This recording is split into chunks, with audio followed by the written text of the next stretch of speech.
Assalamu alaikum wa rahmatullahi wa barakatuh. A kí gbogbo ẹ̀yin ọmọ ìyá wa nínú ẹ̀sìn Islam àsìkò dédé àsìkò yìí. Ẹ̀mí wa tí yóò bẹ̀rẹ̀ Ramadan, Ọlọ́run á jẹ́ kó parẹ́ pẹ̀lú ayọ̀ àti àlàáfíà. Bó tiẹ̀ jẹ́ pé tóun ti bí Ramadan náà ṣe wà ń ta tó, a sì ń ráwọn tó já sí pé ó yẹ kí wọ́n lọ jáwẹ̀ àbí kí wọ́n má tiẹ̀ gba Ramadan rárá ni. Mọ reason ni wípé kéèyàn wà nínú Ramadan kó tún sì máa ṣe ọ̀tẹ̀. Èmi ò mọ tí ẹ fẹ́ rí nínú ẹ̀. A fẹ́ kí ẹ bá mi gbé dé ti Alhaji Monsuru Ejide. Ẹ dákun, kí ni Alhaji Monsuru Ejide fẹ́ gbà? Kí ni ọ̀rọ̀ ilé ayé rárá ṣe kàn wọ́n? Kí ló ka Alhaji Monsuru nínú ọ̀rọ̀ wa nínú ilé ayé rárá náà? Tí gbàràn mi wọn tó fi wá di ẹlẹ́rù báyìí. Àwọn bá ní mú adìẹ ká fọ́kú bó ni. Ẹ bá wa wọ́nù Alhaji Monsuru Ejide kí wọ́n jáwọ́ nínú ọ̀rọ̀ ìdílé ayé rárá. Ṣáwọn ń bẹ nínú ọmọ ilé ayé rárá ni. Kí n ti wọn ná nínú ọ̀rọ̀ tó wà lẹ́yìn. Ẹni tó bá sì kàn wọ́n kí wọ́n sọ jáde ká gbọ́. Ká gbọ́. Ìdílé wọn ló jẹ ìmáàmù lánàá, bàbá wọn ló jẹ ìmáàmù lánàá, kí ló dé tí wàhálà wọn wá pọ̀ lórí ọ̀rọ̀ ilé ayé rárá báyìí. Tá a bá débí ọwọ́ Alhaji Monsuru làbà, bá a bá dé ọ̀hún ọwọ́ Alhaji Monsuru làbà, bá a bá dókè ọwọ́ Alhaji Monsuru là ń bá ń bẹ̀, bá a bá désàlẹ̀ ọwọ́ Alhaji Monsuru là ń bá bẹ̀. Kí ló dé? Ẹ bá wa wòye sí i, ẹ bá wa wòye sí i. Kàrímù ọmọ ìyá dọ̀nkúnnú kí ni bàbá wa Monsuru Ejide kí náà tún ṣe? Torí pé bàbá wa Monsuru Ejide wọ́n sọ̀pọ̀tì òdodo, ó sì ṣe voice, ẹ wá post ẹ̀ sí péèjì yín. Bó tiẹ̀ jẹ́ pé ẹ lọ́ọ̀kì fídíò yẹn ni kò ṣe download, àmọ́ àwa mọ ọgbọ́n tá a fi padà mú fídíò yẹn jáde. Ẹ jẹ́ á kọ́kọ́ gbọ́ ohun tí Kàrímù sọ. Kí ni ọ̀rọ̀ ilé ayé rárá ṣe kàn wọ́n?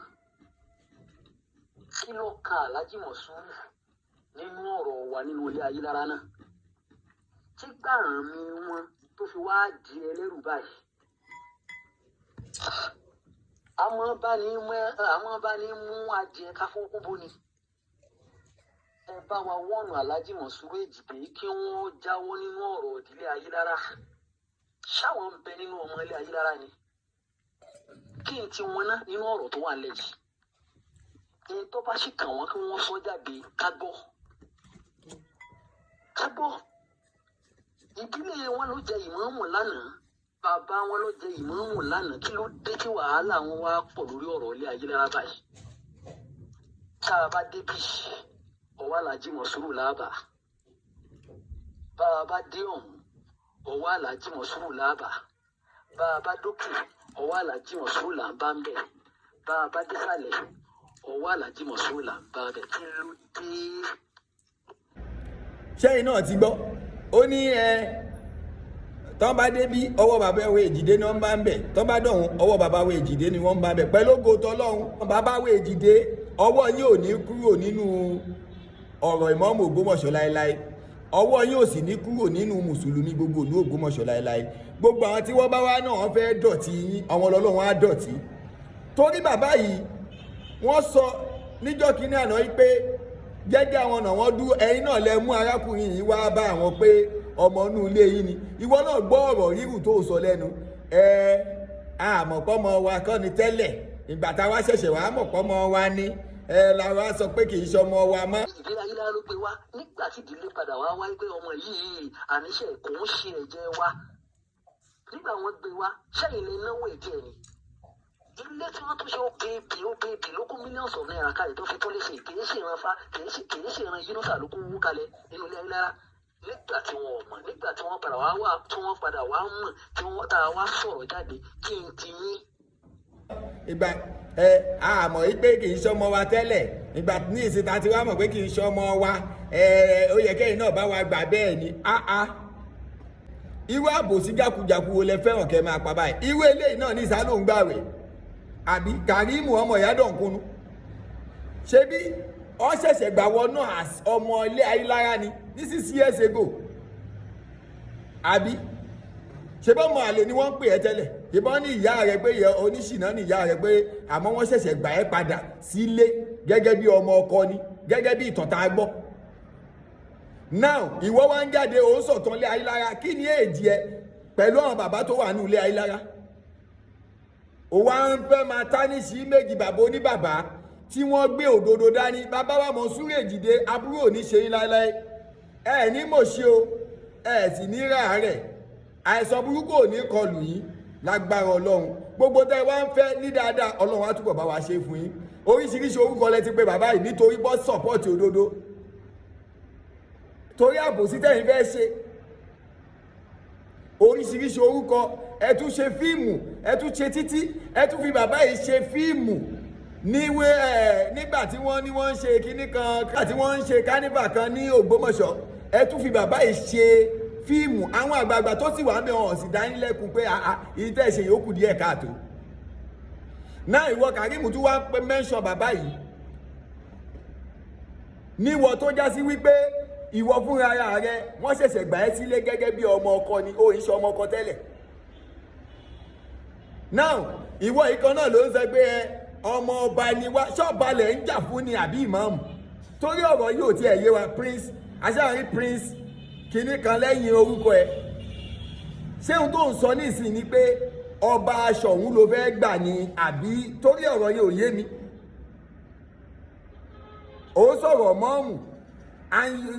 orúkọ ẹ̀ kẹ̀rẹ́ prince wà lẹ́yìn orúkọ ẹ̀ ó wá ní ilé bàbá wa ni wọ́n ti máa ń fi ẹṣin ọba jẹ kókó kò sí nínú ọmọ ẹrú kò sí ní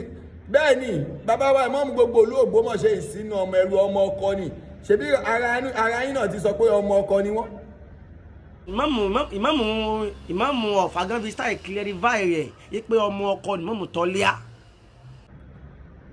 ìwọ Kàrímù wá jáde tán fi ilé Ayílára lẹ̀ ṣọ́ọ́dí ilé Ayílára mu ọ̀ọ́dí ilé Ayílára mu ìsìláàmù Ògbómọ̀ṣọ́ ni bàbá wa Monsuru Ejide dì mú pé kò gbọdọ̀ wú òdodo tó wà nínú ìsìláàmù gbogbo ìlú Ògbómọ̀ṣọ́ ó ní bàbá wa Ejide ò fẹ́ kó bàjẹ́ tó rántí mọ̀ wípé tí ẹ bá ṣe yánmayànmá yìí ẹni tẹ́ padà lọ gbé wá rádaràda ni ó padà máa ṣe ẹ wá fẹ́ fi àbòsí ẹ fẹ́ sọ àbòsí di irọ́ láti jọ́njọ́ yìí ọdún kẹta rèé ok ọdún kẹrin ti ń lọ báyìí ẹ sì ń pariwo lórí social media ẹ bá mi ṣí ẹ kó kan bàbá wa Ejide lára kí lẹ fẹ́ gbà nínú kíní ẹ rí pé ọpọlọ eléyìí ó ti lọ ẹ rí pé nǹkan ń ṣe léyìí Kàrímù lọ lójú tì ìwọ yìí ó lẹ́tọ̀ọ́ àti jáde síta máa sọ̀rọ̀ jẹ́ kó wọn tó dàgbà tí wọ́n já sí wípé wọn ò pè wọ́n lọ́mọ àlè rí jẹ́ kó jáde nínú ilé Ayílára kó sọ̀rọ̀ kò ṣe bí irú ìwọ tó já sí wípé 6 years ago ni wọ́n ṣẹ̀ṣẹ̀ gbà ẹ́ padà gẹ́gẹ́ bí ọmọ ọkọ ọmọ àlè ni wọ́n ń pè wọ́n náà tẹ́lẹ̀ àbí ó ṣe jáde kó o sọ pé níta sọ irọ́ ni wọ́n pa so irú ẹ wá ń jáde ó ń sọ ìtàn irú ẹ wá ń jáde ó ń wá ń fẹ́ máa tánìṣí méjì bàbá wa Monsuru Ejide ó sì ló gba àwẹ̀ ẹ sì wà lórí irọ́ ẹ sì ti pa irọ́ yìí náà after all ṣé bí ohun tó kàn yín wọ́n ti fún yín ṣó o fẹ́ gbọ́ Kàrímù ìran gédégédé ní máa ń jẹ̀mí ṣẹ́rẹ́ tó bá ti jẹ akàn yìí tó kàn ló jẹun so o ní ìdá tí máa pariwo mọ́ wọ́n ti fún yín tẹ́ ẹ fi ọ́ṣà ti fún yín ẹ sá ti gbà mọ́ọ̀mù ó sì ń pariwo ó sì fẹ́ máa tánìṣí méjì bàbá oníbàbá tí bó ń ṣe dáadáa sínú Islam tí wọ́n fẹ́ kí Islam ó bàjẹ́ ẹ wá ní tẹ́ bá débí ọwọ́ wọn lẹ́ ń bá tẹ́ bá dọ̀ wọ́n ọwọ́ wọn lẹ́ ń bá torí pé wọ́n jẹ́ èèyàn ọ̀rẹ́ nì ẹ̀yin náà ò ṣe lu ọwọ́ ti yín àbọ̀wọ́ sọ́wọ́ tí yín ò ṣe náà ní ọwọ́ àṣetánì lọ́wọ́ tí ọwọ́ Ọlọ́run gbogbo bí lẹ́yìn tí máa bọ́wọ́ Ọlọ́run bẹ́ẹ̀ náà ni ẹni Ọlọ́run gbogbo bí lẹ́ẹ̀tì máa bá ọwọ́ àwọn ẹni ọlọ́run ẹni ibú ẹni èṣù òun náà kì í bọ́wọ́ ẹ̀ níbikíbi ibi tí wọ́n ti máa bọ́wọ́ ẹni èṣù náà níbi àbòsí ibi àbùkù ibi ẹ̀tẹ́ òun ló ṣe já sí pé ibi ẹ̀tẹ́ lẹ̀ ń bọ́wọ́ yín àmọ́ bàbá wa Monsuru Ejide wọ́n gbódodo dání ọlọ́run wá sọwọ́ wọn di ọwọ́ dáadáa ó sọwọ́ wọn di ọwọ́ ọlọ́run gbogbo ibi tẹ́ ẹ bá wá dé láyé ẹ máa wá bá ọwọ́ wọn bẹ̀ kò sí bẹ́ẹ̀ tí máa ṣe bẹ́ẹ̀ sì máa sáré kiri nu o ata àyàmọ́lì kìyàmọ̀ bẹ́ẹ̀ tí máa sáré kiri nìyẹn o torí pé kò síbi ẹ bẹ́ẹ̀ dé láyé ẹ máa bọ́wọ́ wọn bẹ̀ náà nítorí ọwọ́ àlùbáríkà ni ọwọ́ oríire ni ọwọ́ ọlọ́run ni ó yàtọ̀ sọ́wọ́ òṣì tiyín so ẹ má táníṣì méjì bàbá wa Monsuru Ejide bàbá wa Monsuru Ejide dáadáa ni wọ́n gbé dání lẹ ṣe ń bọ́wọ́ wọn níbikíbi aburú lẹ́yìn gbé dání lọ́wọ́ yín ò ṣe lè débi tí ọwọ́ wọn dé so kọ́lọ̀ kó jọ kó má ṣẹlẹ̀ ṣàánú wa gbogbo àwa tá a gbọ́ eléyìí torí mi ìfẹ́ sọ̀rọ̀ lórí ẹ̀ tẹ́lẹ̀ àmọ́ ìyá wa kan ló ń tàgì mi pé kí n sọ̀rọ̀ lórí ọ̀rọ̀ yìí kí ló ṣẹlẹ̀ gangan lèmi ṣe tún jáde mo ti jáde rí tí mo sọ ni mo tún ṣe jáde báyìí ṣe rí gbogbo àwọn tí wọ́n àbòsí ni ẹ ti rí i pé ṣẹ́rí Kàrímù ìmọ̀ọ́mù àfin àti gbogbo wọn yẹn kàtígórì kan náà ni wọ́n ìdígì kan náà ni wọ́n náà ṣe ń jà ó ti yé ṣé mọ̀ pé tá a bá wà nínú ẹbí àwọn kan ìdígì kan àwọn kan ìdígì kan ìdígì tiwọn òun ló ń pariwo kiri orí social media ó dá ẹnì kẹta wọn ìyẹn ò ṣe jáde ẹnì kẹta tó ṣe interview ńgbà náà ṣebí yẹn ti padà sí lọrin ìyẹn ò ṣe jáde kó ní òótọ́ ni tó ń sọ láti jọjọ tó ró mọ̀ pé àbòsílẹ̀ ń ṣe. bàbá wa Monsuru Alhaj Al-Khalifa Monsuru Ejide bàbá àlùbáríkà ọlọ́run níjó bàjẹ́ fún yín láéláé ẹ̀ ní jábọ́ ẹ̀ ní ṣubú o lágbára ọlọ́run wọ́n ní ejò kéjò tó bá gbọ́ pọ̀ lọ́mi ó di dandan ó ti gbọ́jọ́ ikú ẹni ro bírò ẹ̀ Ají Monsuru ìgbé ẹ̀kún kó sọ nílé wọn bàbá ẹ̀dẹ́lẹ̀ ayé lẹ́bà sọmọ níbẹ̀ ó di dandan ayé lẹ́ ọ́fíìsì ẹ̀dẹ́lẹ̀ ayé lẹ́bà lẹ̀ níbẹ̀ ó di dandan ọ́fíìsì ayé lọ ẹni ro bírò yìí Ají Monsuru ó di dandan kó fi yín sáyé lọ mo tún ní tàbátì ìyáda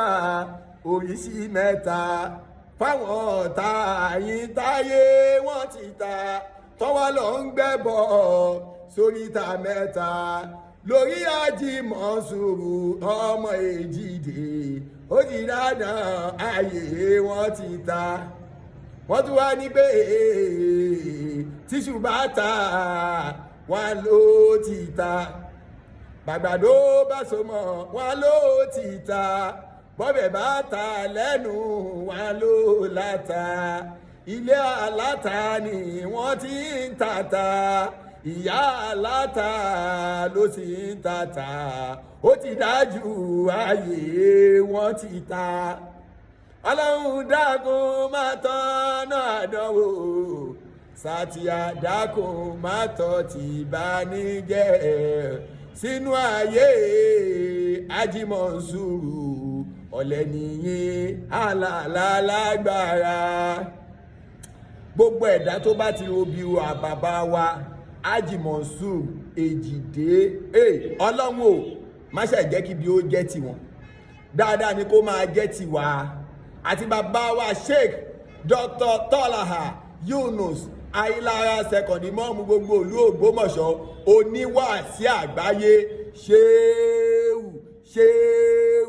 ṣéwù wàláwù yẹsìmúká minanas pẹ̀lú ògùntàn ọlọ́run gbogbo ẹ̀dá tó bá ti robi ròyìn ibi ajẹ́ tiwọn. bàbá wa ọba Gandhi Afọlábí Òrùmọgẹ̀gẹ̀ kábíyèsí ọlọ́run níjó bàjẹ́ fún yín gbogbo ẹni bá ti robi rẹ̀ náà kíbi ó máa bá wọn ọlọ́run wá jọ gbogbo àwọn táwa ń tẹ̀lé gbogbo yín ọlọ́run máa kíbi ó bá wa láéláé ọlọ́láhìláhìlá ọlọ́run ò ní jẹ́ àṣẹ sí o a sì ní ṣẹlẹ́yà gbogbo ẹni tẹ̀ ń tẹ̀lé òdodo náà ní kẹ́ ẹ máa tẹ̀lé lọ ìmáàmù Ògbómọ̀ṣọ́ òdodo ni òun náà ní kẹ́ ẹ máa tẹ̀lé ṣáà gbogbo àwọn tí wọ́n ń pariwo kiri orí social media yìí irọ́ lásán ni wọ́n gbé dání kò sóòótọ́ kankan lẹ́nu wọn wọ́n ń pariwo kiri ọ̀wọ́n bá wà kíní ọ̀wọ́n ṣe ta ó dá kí ló dé tí wọ́n ń bẹ̀rù àti lọ kóòtù ẹbí wọ́n lè rè pé rísì wo lẹ́ẹ̀fi lè lọ kóòtù tẹ́ fi ń pariwo lórí social media ẹ yé ṣàbòsí mọ́ ẹ yé ṣàbòsí mọ́ ẹ yé ṣàbòsí mọ́ tẹ́ bá ṣàbòsí fọ́mọ ọlọ́mọ àbòsí abẹ́yìn náà torí wọ́n ní àfi tí ò bá bímọ àfi tí ò bá bímọ tó bá lè bímọ pẹ́rẹ́ yóò fojú sunkún ọmọ ni tí ò bá wá bímọ yóò ṣẹlẹ̀ ẹ̀yà gidi gan gbogbo ẹni tó bá ń ro kúrò wá o gbogbo ẹni tó ń wá ṣubú àwa gbogbo ẹni tó rò pé ká jábọ́ àfi tí ò bá bímọ àní àfi tí ò bá bímọ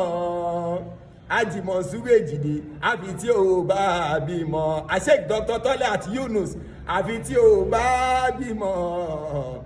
àfi tí ò bá bímọ àníṣe tó bá lè bímọ pẹ́rẹ́